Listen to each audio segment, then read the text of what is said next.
हमारे व्यस्त जीवन में ईश्वर की आवाज़ असली गुरु बुलडोज़र की तरह है, अतिक्रमण के खिलाफ। आध्यात्म में अहंकार सबसे बड़ा अतिक्रमण है। ईसा ने अहंकार के अतिक्रमण के खिलाफ अभियान चलाया। अहंकार तोड़ो, अहंकार हटाओ, विनम्र बनो अभियान। 40A का तीसरा सप्ताह 9 मार्च 2024 शनिवार। पहला पाठ नबी होसेया का ग्रंथ अध्याय 6 पद संख्याएं 1 से 6 तक। संत लूकस का सुसमाचार अध्याय 18 पद संख्याएं 9 से 14 तक। जैसे ही घरों में बच्चा पैदा हो जाते हैं या पैदा होने वाले होते हैं तो माता पिता एक अच्छे विद्यालय की तलाश में जुट जाते हैं कि मेरा बेटा या बेटी उस विद्यालय में जाकर विद्या अर्जन करेगा या करेगी। हम यह भी समझते हैं कि हम अच्छे शिक्षित परिवार से हैं, शिक्षित हुए हैं। क्या आपने कभी सोचा है कि विद्यालय वास्तव में विद्या दे रहे हैं? कॉलेज, यूनिवर्सिटी, यहाँ विद्या मिल रही है। बहुत सारे लोग डिग्रियां पा चुके हैं, उन डिग्रियों से नौकरी भी मिल रही है। आप नौकरी भी कर रहे होंगे, रिटायर भी हो गए होंगे। पर क्या आपने चिंतन किया है कि विद्या का असली अर्थ क्या है? आज आप कुछ समय मौन होकर चिंतन करें, जिससे आप विद्या को समझ पाएं। विद्या यानी सविद्या या विमुक्षये। विद्या वही है जो मुक्त करे। मैं और एक बार दोहरा दूं, विद्या वही है जो मुक्त करे। क्या आज आपको लगता है कि आप मुक्त हैं, मुक्ति की दिशा में बढ़ रहे हैं, मुक्ति का अनुभव मिल चुका है? मुक्ति की तड़प, प्यास इतनी है कि आप मुक्त होते जा रहे हैं। वास्तव में विद्या एक क्रांति है और आप उस मुक्ति रूपी क्रांति के हिस्सेदार हैं। आज का सुसमाचार स्पष्ट रूप से लोगों को दो भागों में बांट देता है।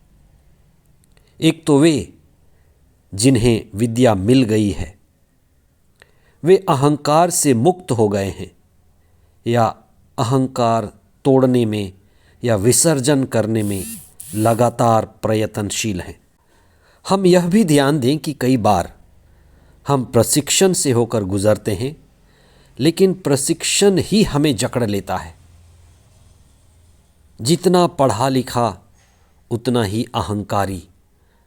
धन आ गया, धनवान अहंकारी। बल आ गया, बल में अहंकार। रूपवान या रूपवती अहंकार से भर देता है। पद प्रतिष्ठा हमें फिर से अहंकार से भर देती है। बहुत बार हमें लगता है कि हम बुद्धिमान हैं, अहंकार हमें और जकड़ लेता है। इसलिए हमें इसको और स्पष्ट रूप से समझने की जरूरत है। यदि हम मुक्त नहीं हुए हैं तो फिर हम बंध गए हैं, जकड़े गए हैं। जिस तरह से पशु खूंटे से, बंधन से बंध जाता है, हम अहंकार से बंध जाते हैं। ईसा की शिक्षा असली विद्या है, मुक्ति की शिक्षा है। ईसा की शिक्षा में आत्मा और जीवन है और वो हमें मुक्त करने के लिए है। अहंकारी फरीसी और विनम्र नाकेदार का दृष्टांत विद्या और अविद्या की शिक्षा है।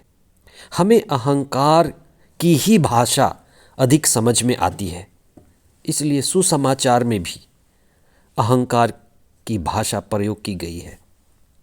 संत मत्ती के सुसमाचार अध्याय 5 पद संख्या 48 में ईसा कहते हैं, पूर्ण बनो जैसे तुम्हारा पिता पूर्ण है। और बहुत सारे लोग इस दिशा में बढ़ भी रहे होंगे और ये पूर्णता और अहंकार लाएगी। पर ज़्यादातर जगह ईसा की शिक्षा में आप पाएंगे कि तुम खाली हो, अपना सब कुछ बेचो, गरीबों को दान करो। ये सही भाषा है। और सारे मार्ग, क्रूस के मार्ग, पैर धोने के मार्ग, खुद आत्मत्याग करने के मार्ग, खाली करने के मार्ग हैं। इसीलिए हम कहते हैं कि वो ईश्वर के पुत्र थे, फिर भी उन्होंने दास का रूप धारण किया। इसलिए हमें अहंकार की भाषा को भी समझने की ज़रूरत है। ये हमारे अहंकार से जुड़ी है। इसलिए आध्यात्म में एक ही बड़ी बीमारी है, एक ही बड़ा घाव है, एक ही बड़ा बंधन है जिसे सारे बंधन जुड़े हैं, अहंकार का। और गुरु वह है जो अहंकार को तोड़ता है। अहंकार को तोड़ने वाला ही गुरु है, वही मुक्तिदाता भी है।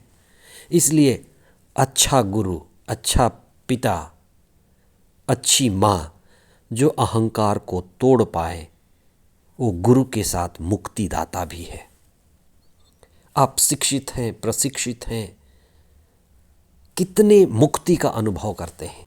मुक्ति के लिए कार्य करें, मुक्ति की दिशा में बढ़ें, मुक्ति के लिए मनन चिंतन करें और आध्यात्म में आगे बढ़ते जाएं। आमीन।